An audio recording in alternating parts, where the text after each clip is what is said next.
हरियाणा में। हाँ, हरियाणा में है। लोग मानते हैं कि दिल्ली में है, बट हरियाणा का डिस्ट्रिक्ट है गुड़गांव। तो गुड़गांव में हूं तो मैं, देखिए मैं शहर में रहता हूं, बहुत लोग शहर में रहते हैं, तो शहर के बच्चों में और गांव के बच्चों में अंतर आ गया।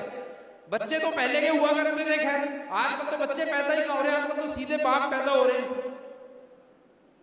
सच बात है साहब, आजकल के बच्चे देखिए, पहले क्या होता था, आप सबकी फैमिली होगी, पहले बच्चों को हम खूब मारते थे, खूब कूटते थे, तो बच्चे जाकर के पढ़ के बढ़िया नंबर लाते थे। लेकिन आजकल के बच्चे अगर उनको मारे कूटे भी नहीं, थोड़ा सा भी स्ट्रेस दे दो, 7वीं क्लास में 8वीं क्लास में आत्महत्या कर लेते हैं अगर नंबर कम आ जाए तो। कारण क्या है, हमने उनको कूटना पीटना छोड़ दिया है। तो घर जाके अपने बच्चों की सहन शक्ति बढ़ाओ भाई साहब, जरूरी है ये। पहले के बच्चे कैसे होते थे, आजकल के बच्चे कैसे हो गए। पहले वो एक अध्यापक आया, हमारे हरियाणा की बात बता रहा हूं, अध्यापक आया, अध्यापक ने बच्चों को पढ़ाते हुए कहा, बच्चों हमारे पूर्वज बंदर थे। एक बोला जी थारे होंगे, हमारे तो चौधरी थे। ऐसे जवाब देंगे, उनसे कुछ भी पूछो। एक बच्चे से पूछ लिया, हाँ भाई बता हिमालय पर्वत कहाँ है, बोला जी मुझे नहीं पता। बोला जा पीछे बेंच पे खड़ा हो जा, बोला जी वहां से दिखाई दे जाएगा। एक बच्चे से पूछ लिया, बोला भाई ये बता ऐसी कौन सी चीज है जिसको जितना खींचोगे उतनी छोटी हो जाएगी। बच्चा बोला जी बीड़ी। आप इनकी सोच देखिए, ये कहां से बात को शुरू करते हैं। क्लास में अध्यापक ने कहा, बोला भाई जो बदतमीज है वो खड़ा हो जाए।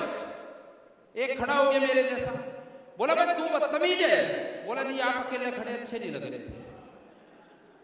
तो ऐसे ऐसे बच्चे होते हैं।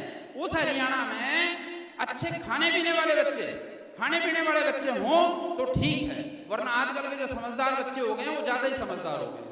देखो एक बच्चा, एक आजकल का नया बच्चा एक बुजुर्ग से टकराया, वो अपनी गर्लफ्रेंड की टूटी हुई चप्पल लेके गया था। गर्लफ्रेंड पे आजकल बड़ा फोकस रहता है, लड़कों का बहुत फोकस रहता है, लेकिन हमारे हरियाणा में साहब गर्लफ्रेंड को भी बहुत ज्यादा भाव नहीं देते। वो एक लड़का अपनी गर्लफ्रेंड को जूस पिलाने ले गया। देखना टेंशन कहां आती है, टेंशन अगर हरियाणा का बंदा लेगा तो कहां लेगा, लड़की कहां टेंशन ले रही है। गर्लफ्रेंड को जूस पिलाने लेके गया, जैसे ही जूस पीने लगी गर्लफ्रेंड, लड़के ने कहा यार एक बात बताऊं। बोली बता। बोला यार देख तू गुस्सा मत हो। बोली बता तो सही। बोला नहीं नहीं तू गुस्सा हो जाएगी। अरे बोले बता तो सही। बोला यार मेरी ना एक गर्लफ्रेंड और है। लड़की बोली हे भगवान, सारा दिमाग खराब कर दिया। मैंने सोचा जूस के पैसे मांगेगा। लड़की क्या सोच रही है, लड़का क्या कहना चाह रहा था, टेंशन कहां की है और कहां लेंगे कुछ समझ नहीं आता।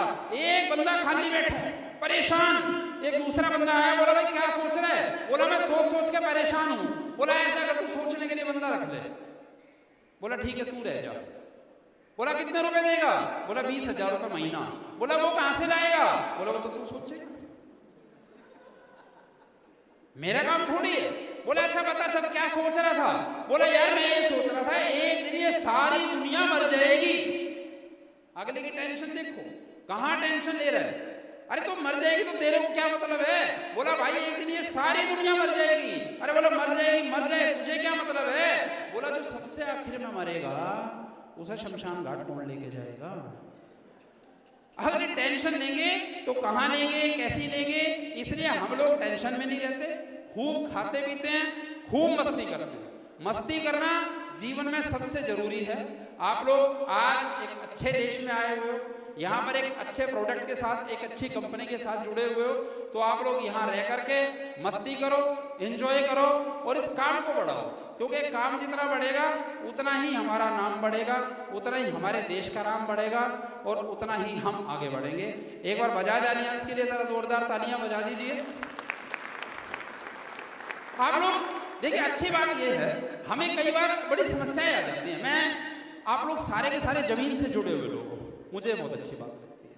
वरना कई बार भाई साहब बड़े आदमी मिल जाते हैं, बहुत बड़े आदमी मिल जाते हैं। मैं एक कार्यक्रम में गया, बहुत अच्छा कार्यक्रम चल रहा था, मैंने एक भाई को कहा, भाई साहब क्या बात है, मेरी कविताएं समझ आ रही है? बोला हाँ बढ़िया, तू तो एकदम सचिन तेंदुलकर है।